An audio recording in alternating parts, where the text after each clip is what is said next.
So you no longer have to use crazy long prompts to get these type of best-selling products. Here are some examples of products I have created, and all of these were created without using long, lofty prompts.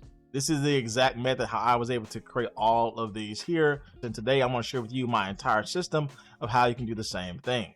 So 4th of July is definitely going to be a hot trending area. I think you need to start creating and selling, and there's a lot here, but again, you really don't have to compete with these because I'm going to share with you a very simple way for you to even create multiples of these within a short amount of time, again, without using a lot of prompts or trying to create these one by one.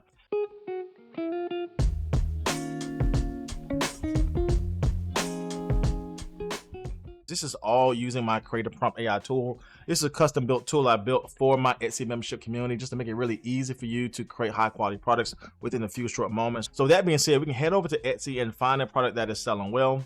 And I'm going to plug this over into my Remix Studio where you are able to really do a lot of great designs without prompting, and it's going to give you some really great results. Now, one of the things I found to sell are these type of patchwork style, really bringing in that jean type of style that has really been trending here, as we can see with the bow. Again, the bow has always been trending, but especially bringing in these pearls, I think this is a great trend to focus on. Now, of course, we're not going to copy what we have here, but we are going to use this same style to change this into a different element and bring in a new focus. So with that being said, I'm going to copy this image here, jump back over into my Remix Studio.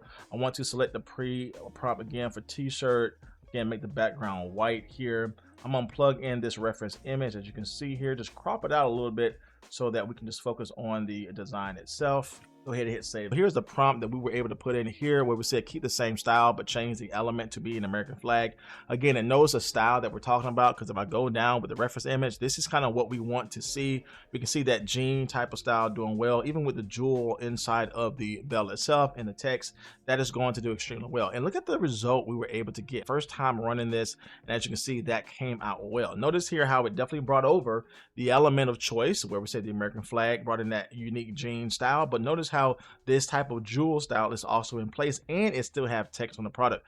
That's why I say we're not copying here, but we are taking the style and just reimagine that, remix that for a new niche element. And I think this is an easy winner in my humble opinion. As you can see, not very much prompting at all, but again, good enough to get the results that we see here.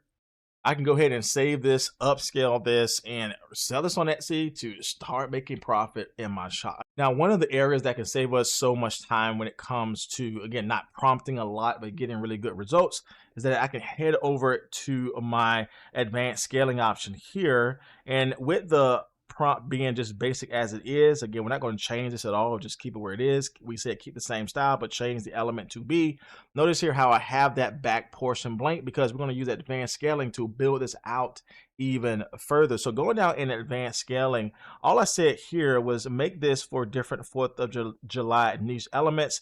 I scaled this up to be 4 different variations, and now what this will do is that it will create individual prompts for every single design that comes after it, so we don't have any duplicates, but all of them are going to focus on different niche elements but still follow the same style that we were able to get this result, which again I think came out great. So I said, hey, make this 4 different niche elements. I put the scales to be 4 variations.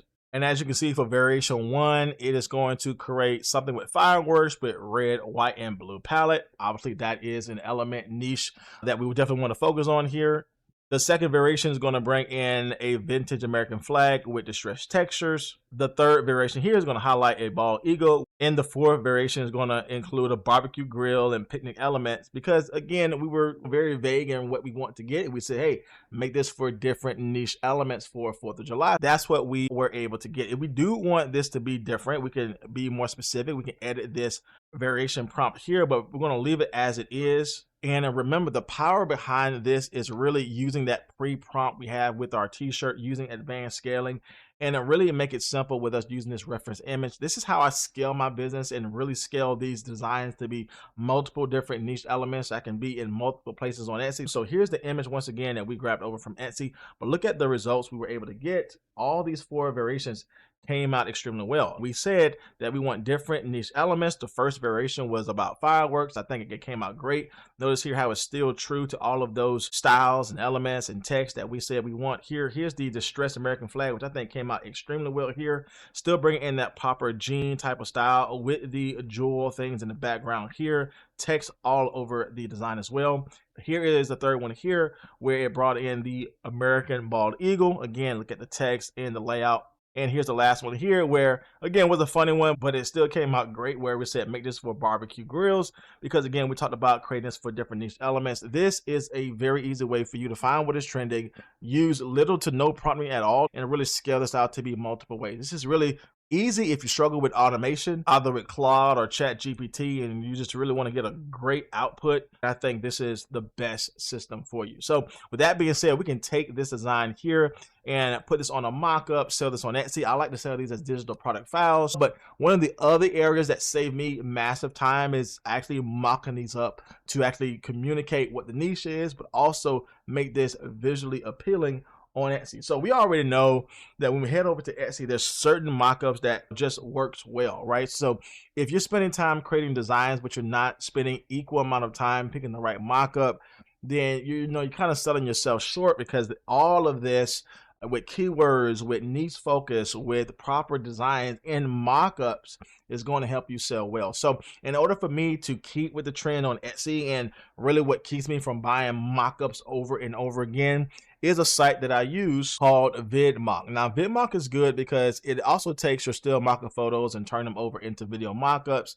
You can see that they have really lifelike movement mockups again, which can get you more clicks and obviously stop that scroll. You can upload your mockup image here, use their pre-prompt, and you can see how it turns this into real lifelike movement. This is using the latest AI models to generate this, and I think this can be great for us to finalize our product. Now, one of the areas that I use with Vidmock is also their new mockup flow system. This allows you to create high quality mockups, and what this will do is that it'll take your mockup but change your mockup to fit the niche, as well as change the text on your screen if you have any. It'll pick the right t-shirt color, and this is all using the same mockup as you can see here, but it's changing the background to fit the niche. So we're going to jump into mockup flow here. Again, I'm going to select the pre-prompt here. As you're going to see, I'm not going to prompt this at all. I don't have to put in long lofty prompts to get a good mockup. You'll see how easy this is. Again, this is my entire system I want to share with you. So I'm going to leave this prompt box open. Go ahead and select the t-shirt mockup pre-prompt. I'm going to go down here. I have the options to set watermarks or options to put text on the mockup. I like putting text on my mockup here, because if I am offering a digital product like a digital print file, I like to offer free things here. So this is going to add in this text on my product here, and I have the option to create a badge that's going to display this well. And you'll see even with this, with my design, is going to change the style of how this badge in this text is displayed, and I'll share with you how easy that is. I want to select this to be multiple mockups. I want to upload multiple mockups here. You can also choose the mockups that Vidmock has as well, but I just choose my collection of mockups. All right, so I have everything in here. I have all of my mockups in place, as we can see here. I have my text on my product where it is going to say 5 free products included. We're going to have that badge be specific to the niche, and we have our design in place.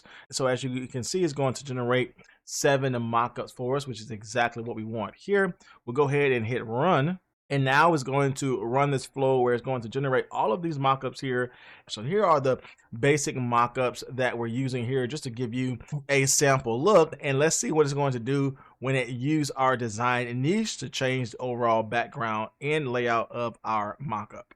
Now with our mockups complete, as you can see, these came out really well.